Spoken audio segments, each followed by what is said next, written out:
I talked about before the break, but we're happy to be joined now by Rick Violette, trainer, president of the New York Thoroughbred Horsemen's Association. He was in the green room. We moved him into a chair. Good morning, Rick. Good morning. Happy to have you join us this morning and talk a little bit about some various topics. But first of all, you and I were talking during the break about the phenomenal weather. And just from a trainer's perspective, a guy who's New York-based and up here at Saratoga every year, give me some of your impressions of Saratoga 2015. Obviously, weather's been phenomenal, and we've been talking about it all week long. That turnout on Friday morning was nuts. It was almost surreal.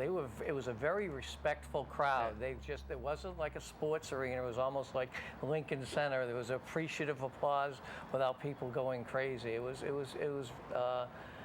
fascinating morning. Yeah, it was a lot of fun, and kind of a capper to a fun meet, but it continues through the holiday weekend, obviously.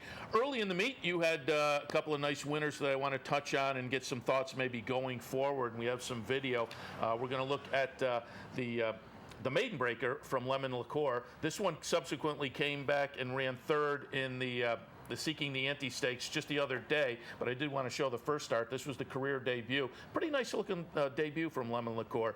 First time out of the box will be the #1 horse here. Wins off by over a couple of lengths as the favorite, and as I said, subsequently comes back in a little stakes race in third, but I think you have a nice one here. I do. You know, she ran like an older horse the first time. She got covered up and surrounded and then angled out and went on about her business.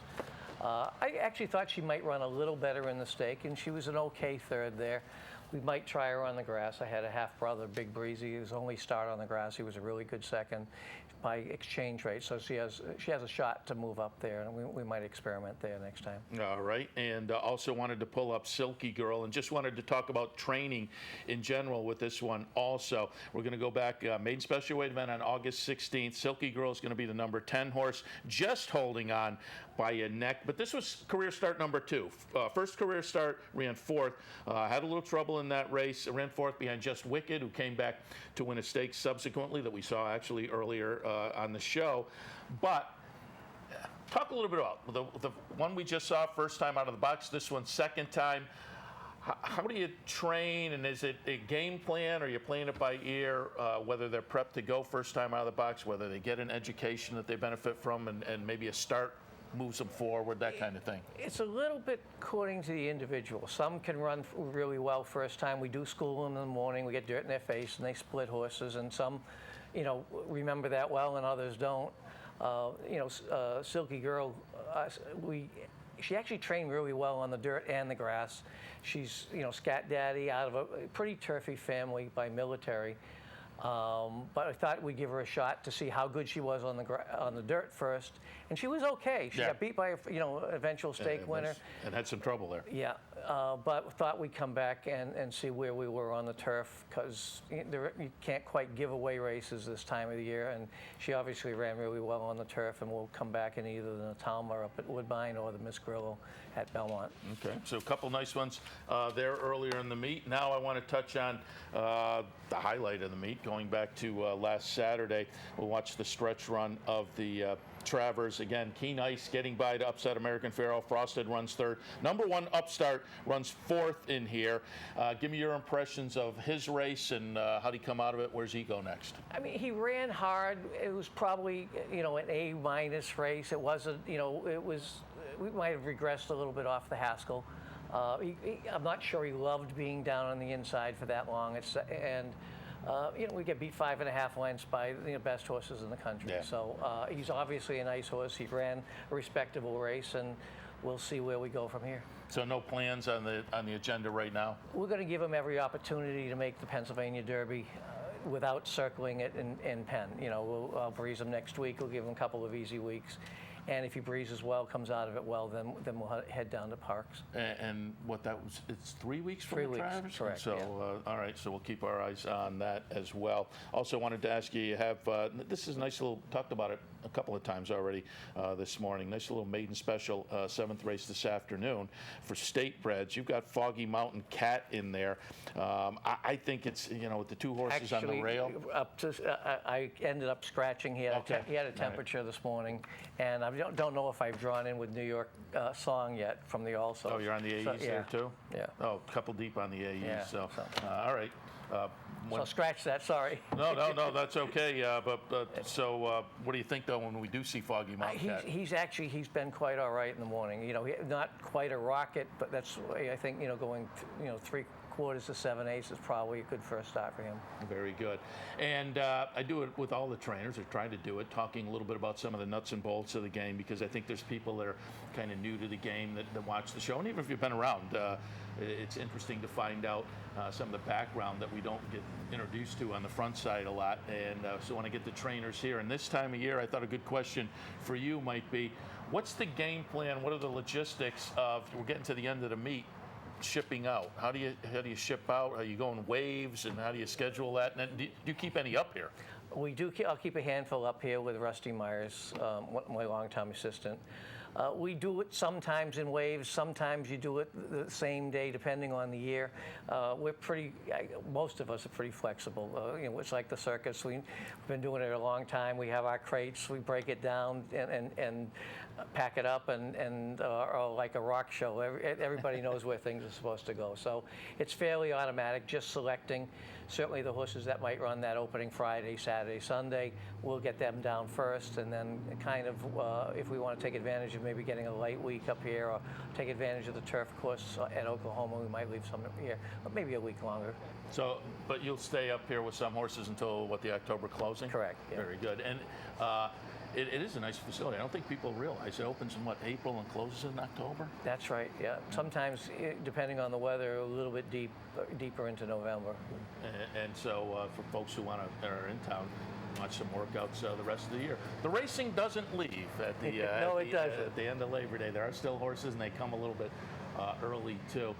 Talk a little bit about, speaking of Saratoga, obviously you're a New York guy, so most of the year it's Aqueduct or Belmont, out of town, whatever. But talk a little bit about just the perspective from a trainer racing up here at Saratoga and kind of the big show.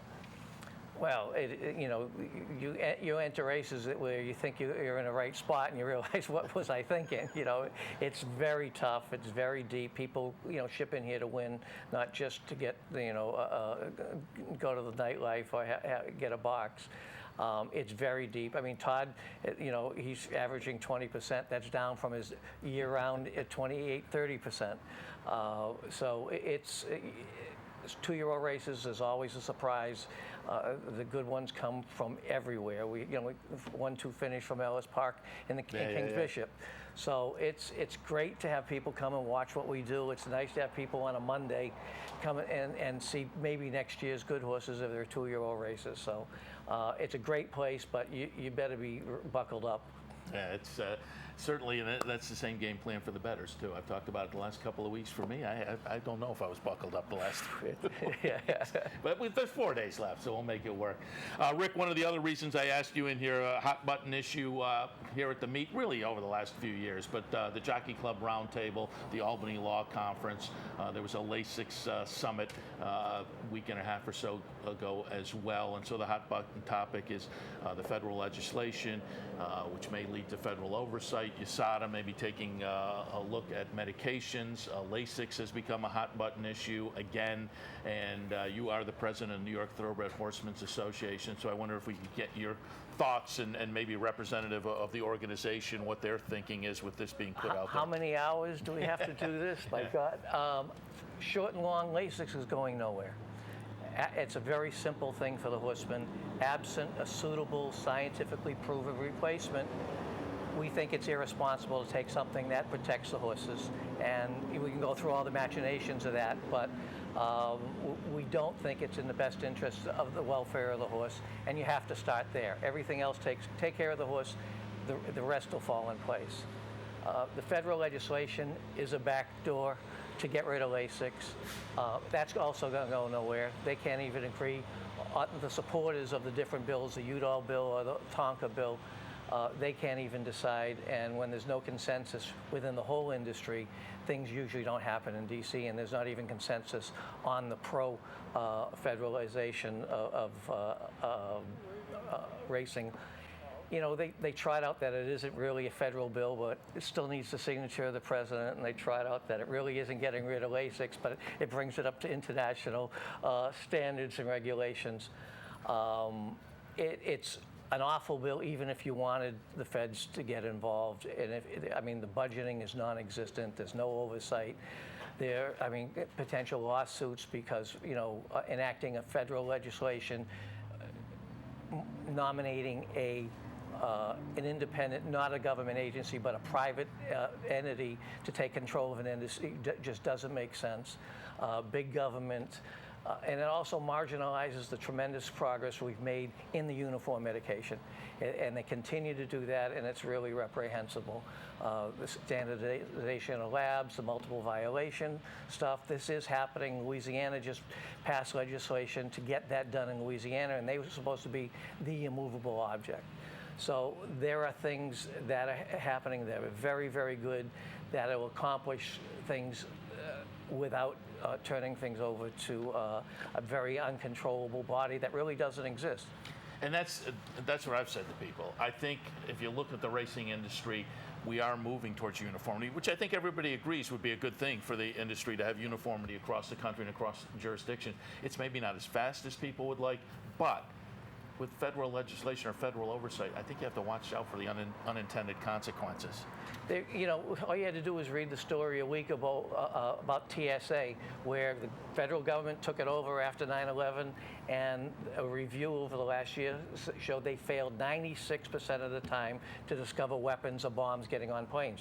That's frightening. That's what the federal government can do for you.